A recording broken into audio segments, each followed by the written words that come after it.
Hi there, Valerie. Thanks for opting in to the instructor critique. Saw you said you feel very uncreative. Um, yeah, magazine spread is pretty difficult. It's one of probably the more challenging projects in this course. So just kind of be patient with yourself. You're heading in the right direction. I am going to provide you with a lot of ideas and then you can kind of make some choices and start moving forward. All right, so let's talk about your first page.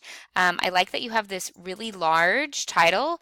It's nice that you have the word gods in the pocket of harvest. See how it kind of fits in there? That was really good placement. All right, you have a kind of pull quote here.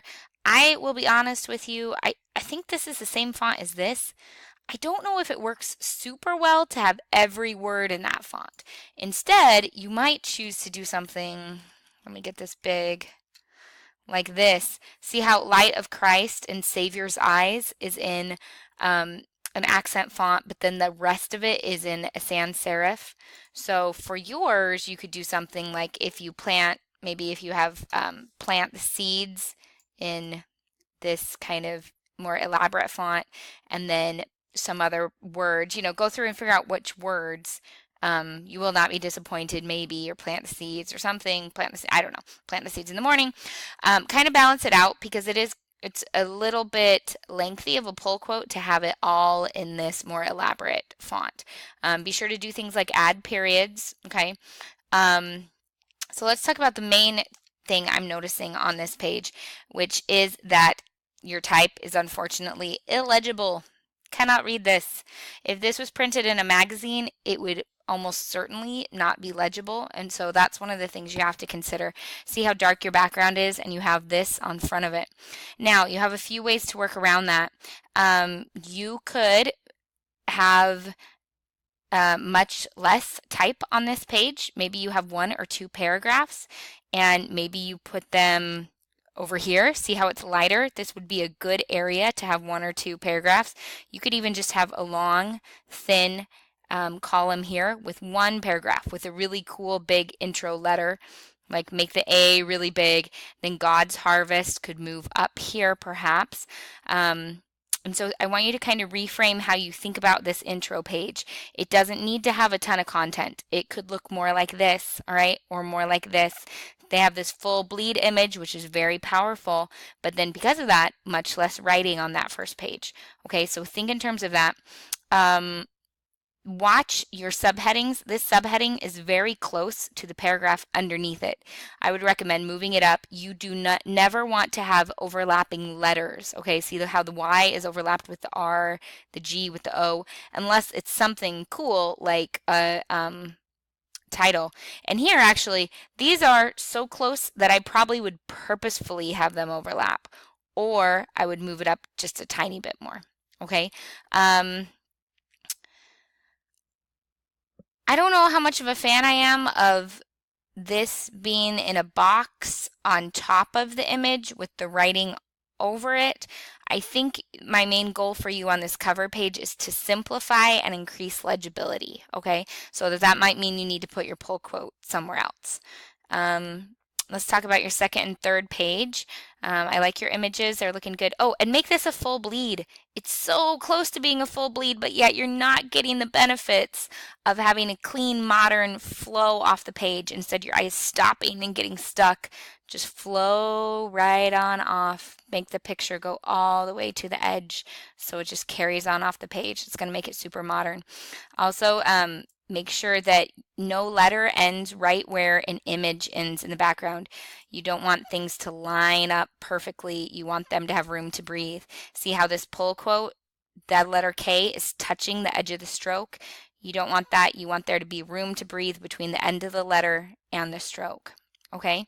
Um, Let's talk about this page. I like this image. I like how you have it nice and long. I would encourage you to make this a full bleed as well. There's no need for your eye to focus on this yellow. Instead, you just want the image to be what catches your attention. Okay. Over here with this image, Generally, a rule is you don't want a harsh angle like this kind of floating in the middle of the air. So I would ground this down at the bottom of your image. I would pull this straight line down here either to this shape, or probably my preference would be all the way down. Then you could line up this with your margin in the middle, line up the edge with the margin over here, and have a really big, impressive looking temple that's going to catch your attention and make this page look awesome. Okay. Um, watch your margins, or watch your spacing here between these again. Watch things like this is a huge amount of space that you shouldn't have that much space. It should be consistent. Um, let's see. I would remove the black stroke on the orange because it's stopping your eye. Again, visual flow as you go from one color to the next color without something in the middle that makes your eye stop and move across the page. So anything that has a stroke, I will generally recommend you remove it.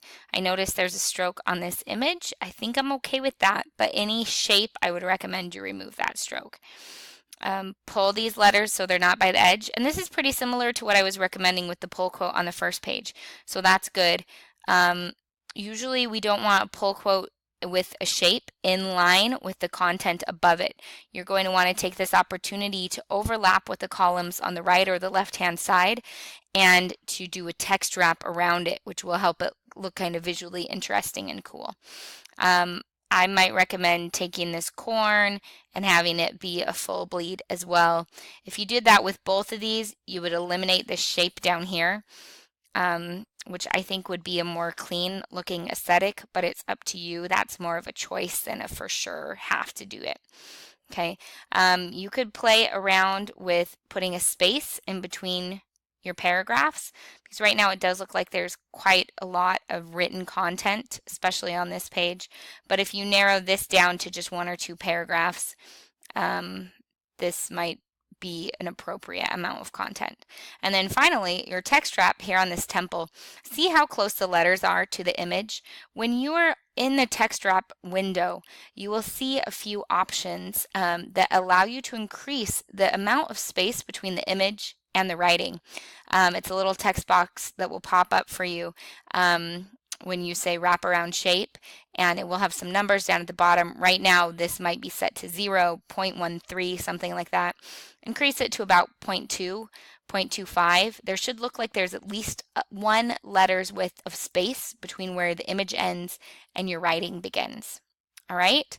I think that's mainly it. I like that you have contrasting typography. I like that you have a color scheme that you're working with. The orange looks good. Maybe you could pull in some blue or some yellow so it's not just orange, but it's looking really nice. You're off to a good start. Focus on adding in more white space, making sure all of your content is legible, and just cleaning up a few things. Okay, thanks so much. Have a good night.